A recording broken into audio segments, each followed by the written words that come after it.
من الشیطان الرجیم بسم اللہ الرحمن الرحیم نحمدہ و نصلی علی رسولہ الکریم اما بعد اعوذ باللہ من الشیطان الرجیم بسم اللہ الرحمن الرحیم ورفعنا لک ذکرک صدق اللہ العظیم ان اللہ وملائکتہ یصلون علی النبی یا ایہا الذین آمنوا صلوا علیہ وسلموا تسلیما اللہم صلی علی محمد وعلی آل محمد وبارک وسلم وصلی علیہ۔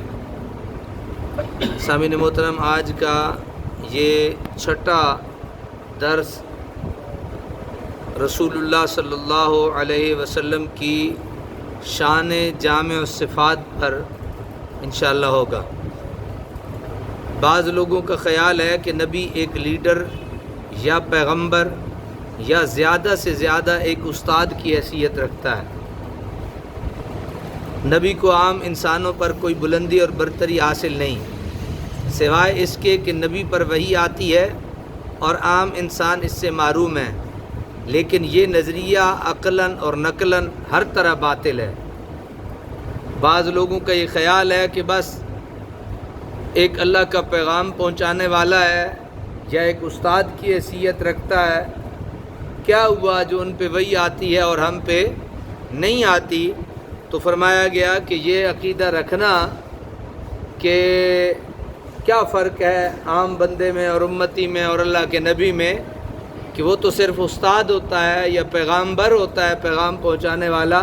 تو فرمایا گیا یہ ایک عقلی طور پر بھی اور نقلی طور پہ، یعنی قرآن و سنت کی روشنی، نقلاً کہتے ہیں قرآن و سنت کی روشنی میں، اور عقل کو کہتے ہیں، تو دونوں طریقوں سے یہ کیا ہے؟ باطل ہے۔ آج اسی ناپاک نظریے نے سینکڑوں گمراہیوں کے دروازے کھول دیے ہیں۔ بشریت رسول سے متعلق جس قدر آیات قرآن میں ہیں، ان میں جس قسم کی مماثلت و بشریت کا ذکر ہے، اس کا تعلق صرف ظاہری جسمانیت و اعضاء و جوارح سے ہے، ورنہ اخلاقی، دماغی، قلبی اور عملی حیثیت سے نبی کا مقام عام انسانوں سے بہر صورت بلند و بالا ہے، کیونکہ وحی کے امر فارغ ہونے کے یہ معنی نہیں کہ نبی القائے ربانی سے متصف ہونے کے علاوہ تمام اوصاف و کمالات اور جملہ صلاحیتوں میں عام انسانوں کے برابر ہوتا ہے۔ یہ کہنا تو ایسے ہی ہے جیسے کوئی کہے کہ عالم و جاہل میں علم کا فرق ہے، عالم و جاہل میں علم کا فرق ہے، اس کے پاس علم ہے اور اس کے پاس علم نہیں، ورنہ فکری اور ذہنی صلاحیتوں میں دونوں یکساں ہیں۔ حالانکہ علم کی صفت سے کسی کا متصف ہونا خود اس بات کو مستلزم ہے کہ وہ جاہل کے مقابلے میں ہر حیثیت سے اخلاق و تہذیب میں، حکمت و اصابت میں، تہذیب و شائستگی میں، دیانت و امانت میں ممتاز ہو۔ یعنی صرف علم کا ہونا کسی بندے کے لیے فضیلت نہیں ہے، بلکہ جو عالم ہے وہ بات کرے تو اس کے لہجے سے لگے کہ وہ عالم ہے، وہ کسی کے ساتھ معاملہ کرے تو لگے کہ یہ عالم ہے اور یہ جاہل ہے، وہ دیگر جتنے بھی اخلاقیات ہیں اس سے وہ پتہ چلے کہ یہ کیا ہے؟ عالم ہے۔ نبی اگرچہ اللہ کا بندہ اور انسان ہوتا ہے، مگر نبوت و رسالت ایک ایسا بلند و بالا منصب اور اس کے لوازم و خصائص کا اقتضاء یہ ہے کہ وہ نبی کو لیڈروں، قائدوں، دقیقہ رس، مقننوں، نکتہ دان، حکیموں اور کشور کشا فاتحوں کی صفوں سے نکال کر اللہ عز و جل کا خلیفہ، اس کا نائب، اس کی ذات و صفات کا مظہر اور اس کی مرضی کا بندہ بنا دیتا ہے۔ یہ جملے غور سے سنے آپ نے؟ نبی اور غیر نبی میں وحی کے فرق کے معنی یہ ہے کہ وحی نبوت سے سرفراز ہو جانے کے بعد نبی وحی کے خصائص و لوازم سے بھی موصوف ہو جائے، اور یہ خصائص و لوازم نبوت ایسے ہوتے ہیں جو نبی کو غیر نبی سے اخلاق و دانش، حکمت و اصابت، ایمانت و دیانت، غرض کے ہر کمال و خوبی اور ہر شرف و بزرگی میں ممتاز کر دیتے ہیں۔ مثلا انبیاء کے ادراک و احساس کی قوت اس قدر بلند ہوتی ہیں کہ جو چیزیں عام انسانوں کو محسوس نہ ہوں انہیں محسوس اور نظر آتی ہیں، انہیں محسوس اور نظر آتی ہیں۔ جن آوازوں کو عامت الناس نہ سن سکیں وہ انہیں سنائی دیتی ہیں۔ ملائکہ الہی کاشد بن کر ان کے پاس آتے ہیں، ملائکہ کو ہم دیکھ سکتے ہیں لیکن اللہ کا نبی دیکھ سکتا ہے. تو عام بندے میں اور اللہ کے نبی میں صرف یہ نہیں فرق کہ اسے وحی دی جاتی ہے بلکہ اسے بہت ساری صلاحیتوں سے مالا مال کیا جاتا ہے. ربانی فیوز و برکات اور سمدی انوار و تجلیات کا ان کا سینہ مخزن بنتا ہے. ان کی اطاعت خدا کی اطاعت، ان کی بیعت خدا کی بیعت، ان کی نافرمانی خدا کی نافرمانی، ان سے محبت خدا سے قربت قرار پاتی ہے. نبی کا جسم ظلمت کدا، عالم کا چراغ اور علم و ہدایت کا مطلب نور ہوتا ہے. جیسے ان کا صحیفہ اور وہی ربانی نور ہوتی ہے وہ خود بھی سراپا نور ہوتا ہے جس سے اندھے دیکھتے ہیں، گمراہ راہ پاتے ہیں اور حق کے طالب روشنی حاصل کرتے ہیں. وداعیا الی اللہ باذنہ وسراجا منیرا، اس کی ذات مجسم ہدایت اور رہنمائی اور امامت و پیشوائی کے لیے خاص ہوتی ہے. یعنی انبیاء کرام ظاہری جسمانیت و اعضاء و جوارح میں عام انسانوں کے مشابہ ہونے کے باوجود وحی اور اس کے لوازم و خصائص میں عام انسانوں سے صریحاً الگ اور بلند و اعلیٰ ہوتے ہیں. حتیٰ کہ بہت سے جسمانی خصائص میں بھی عام انسانوں سے ممتاز ہو جاتے ہیں. حدیث میں ہے کہ نبی اکرم صلی اللہ علیہ وسلم صحابہ نے حضور کو متصل اور مقترن روزے رکھتے دیکھ کے روزے رکھے تو آپ نے انہیں یہ کہہ کر منع فرما دیا، ایکم مثلی، تم میں میری مثال کون ہے؟ میں اپنے رب کے پاس شباشی کرتا ہوں، وہ مجھے کھلاتا بھی ہے اور پلاتا بھی ہے. صحابہ نے، ہم نے نہیں، صحابہ نے جو بڑی شان اور بڑا مقام رکھتے ہیں، جن کو رضی اللہ عنہم ورضوا عنہ کا ٹائٹل ملا ہے، انہوں نے نبی پاک کو دیکھا کہ روزے رکھ رہے ہیں، روزے رکھنے شروع کر دیے تو میرے آقا نے جب وہ کمزور ہو گئے اور مسجد تک بھی آنے کی طاقت اور سکت نہ رہی تو بلا کے کہا، ایکم مثلی، میرے جیسا کون ہے تم میں سے؟ صحابہ کو کہا کہ میرے جیسا کون ہے تم میں؟ جب صحابہ رسول اللہ جیسے نہیں ہیں تو 14ویں صدی کا کوئی اٹھ کے یہ کہے کہ ہم رسول اللہ جیسے ہیں تو وہ سوائے جھوٹ، فراڈ اور دھوکے کے اور کچھ حاصل ہو سکتا نہیں. کیا عام انسانوں کو حریم حق میں شباشی اور روحانی غذا اور روحانی شرابی میسر ہے؟ میرے آقا نے یہ نہیں فرمایا کہ میں صرف تم میں سے کون میری مثل ہے، فرمایا ابھی تو ربی یطعمنی ویسقینی، میرے آقا نے فرمایا میں تو اپنے اللہ کے ہاں رات گزارتا ہوں. اذل ربی یطعمنی ویسقینی، میں تو دن بھی اپنے رب کے ہاں گزارتا ہوں. کون؟ اور مجھے میرا رب کھلاتا بھی اور پلاتا بھی ہے. تو کون عام آدمی یہ دعویٰ کر سکتا ہے کہ میں تو اب رات اپنے رب کے پاس تھا؟ کوئی دعویٰ کر سکتا ہے؟ یا میں دن اپنے رب کے پاس تھا، اس نے مجھے کھلایا بھی اور پلایا بھی؟ کیا مخلوق اور کیا خالق. نیند کے متعلق فرمایا، تنام عینایا، میری آنکھیں سوتی ہیں، ولا ینام قلبی، میرے دل تو بیدار ہوتا ہے. تو یہ کیا عام آدمی اور رسول اللہ ایک جیسے ہو گئے؟ بالکل بھی نہیں. کیا عام انسانوں کی یہی کیفیت ہے؟ خوابوں کے متعلق فرمایا یہ وہی ہے. قرآن نے کہا افتمارونہ علی ما یری ولقد رآہ نزلۃ اخری، نبی کے مشاہدہ میں اس سے جھگڑتے ہو. کیا عام انسانوں کی رؤیت و مشاہدہ کا یہی عالم ہے؟ حضور سے انتساب کی وجہ سے امہات المومنین کو یہ شرف حاصل ہوا کہ قرآن نے کہا لستن کاحد من النساء، اے نبی کی بیویوں تم عام عورتوں کی طرح نہیں ہو.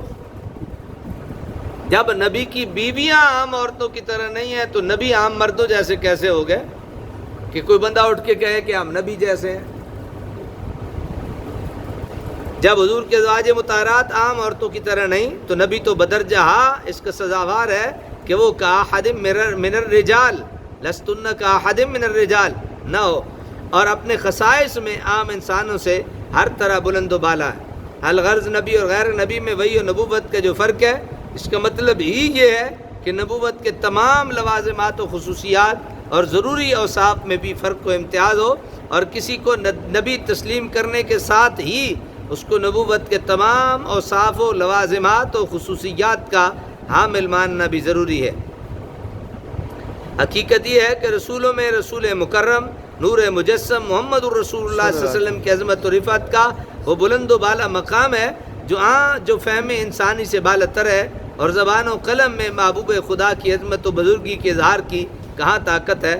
بیاں و قصے کمال محمد عربی ہے بے مثال جمال محمد عربی۔ سبحان اللہ سبحان اللہ۔ مگر ما لا یدرک کلہ لا یترک کلہ کے مطابق زمانہ کے ادبا اہل قلم حضرات نے اس سرور کون و مکان کے فضائل و کمال محامد و محاسن کو بیان کرنے کی کوشش کی ہے، مگر العظمت للہ، عظمت جو ہے وہ رسول کے دریائے بے پایہ کا کنارہ کسی کو ہاتھ نہ آیا، اور سب نے عالم حیرت و استجاب میں یہی کہا بعضت خدا بزرگ توئی قصہ مختصر۔ ہمیں اور تو کچھ نہیں، بہت کچھ دیکھا جانا، بڑے غوطے کھائے آپ کی سیرت میں، لیکن ہم ایک چیز سمجھ سکے کہ اللہ کے بعد اگر کوئی ہے تو وہ آپ ہیں، بس اس کے بعد ہم کچھ سمجھ نہیں سکے۔ یہ کتاب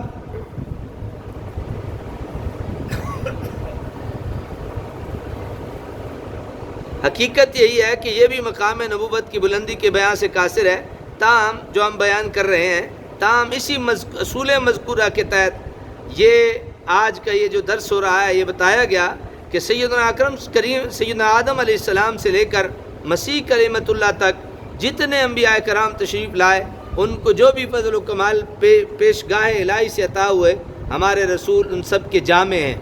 گویا اس کتاب میں اس امر میں پر بحث نہیں کہ حضور سید المرسلین کے وہ کون سے فضائل و محاسن معجزات و کمالات ہیں جو انبیاء سابقین کو نہیں ملے، بلکہ اس پورے تھیسس میں مقالے میں صرف اور صرف اس امر پر روشنی ڈالی گئی ہے کہ انبیاء و سابقین کو جو بھی معجزات ملے تھے وہ سب حضور کو عطا ہوئے اور آپ جامع الصفات ہیں۔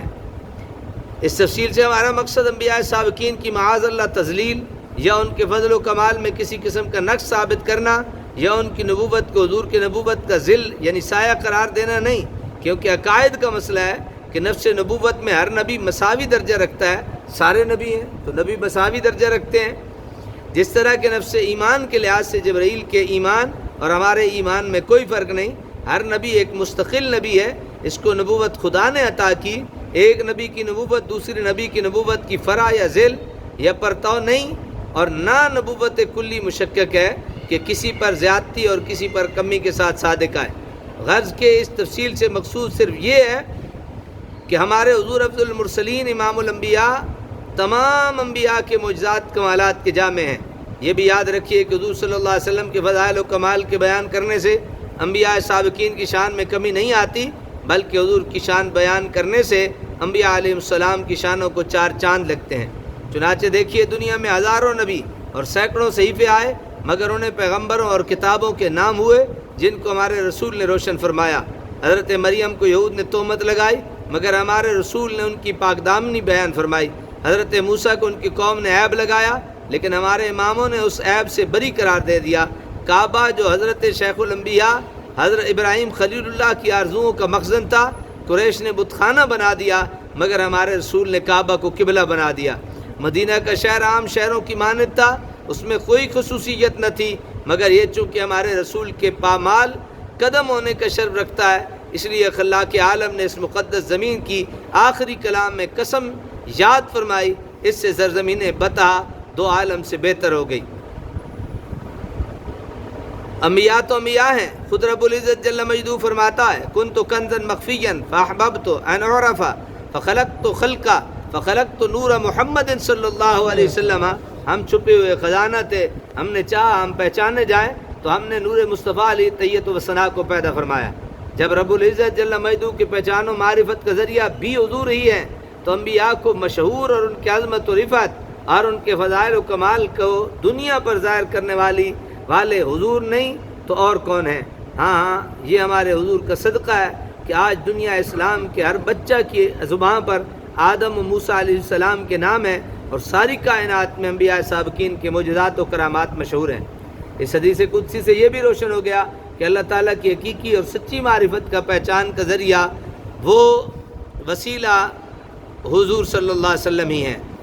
آپ نہ ہوتے تو کنز مخفی کیسے ظاہر ہوتا، دنیا خدا کے وجود اور اس کی ذات و صفات کو کیسے جانتی، قوم مسلم کے رب الارباب کی بارگاہ میں کیسے جو ہے وہ رب الارباب کی بارگاہ میں کیسے جھکتے۔ گویا خلاق عالم نے اپنی پہچان کا ذریعہ محمد صلی اللہ علیہ وسلم کو بنایا، اور اسی سے کامل و اکمل افضل و اعلیٰ ذریعہ علم الہی میں اور کوئی نہ تھا۔ اس لیے ہمارے نبی سب کی عظمت اور رفعت کے اظہار کا ذریعہ بن کے آئے. جس کو آپ نے ظاہر کیا وہ روشن ہو گیا، اور جو زبان مصطفیٰ پر نہ آیا وہ ایسا مخفی کہ کسی کی زبان پر اس کا تذکرہ ناممکن ہو گیا. اس لیے حضور صلی اللہ علیہ وسلم کے ذکر، آپ کے فضل اور شرف کے اظہار سے کسی کی تذلیل کیسے ہو سکتی ہے؟ اللہ تبارک و تعالی جو ہم نے سنا اور میرے آقا صلی اللہ علیہ وسلم کی شان کو مزید اعلیٰ اور مزید بلند فرمائے، اور آپ کی ذات والا صفات پہ لاتعداد اور بے حد و بے حساب مرتبہ درودوں اور سلاموں کے نذرانے میرا کریم رب آپ کی تربت پاک پہ عطا فرمائے.